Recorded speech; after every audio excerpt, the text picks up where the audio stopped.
आज एक विस्तृत बैठक आयोजित की गई जिसमें सातारा जिले के लिए एक अहम निर्णय लिया गया है। रणजीत सिंह नायक निम्बालकर ने जानकारी देते हुए बताया कि सोलशी नामक नए बांध को सरकारी मंजूरी मिल गई है।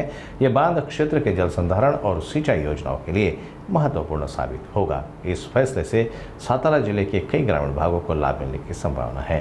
नायक निम्बालकर ने बताया कि यह योजना किसानों की भलाई और जल संकट से निपटने के लिए एक महत्वपूर्ण कदम है।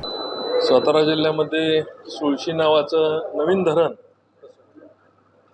त्याला प्रायमरी डेटाला मंत्रिमंडळाने मान्यता दिली आहे। आज त्याच्यावर विस्तृत बैठक झाली आणि धरणाचं काम एक्सपेडाइट करण्याच्या संदर्भामध्ये आज नियोजनाची बैठक झाली।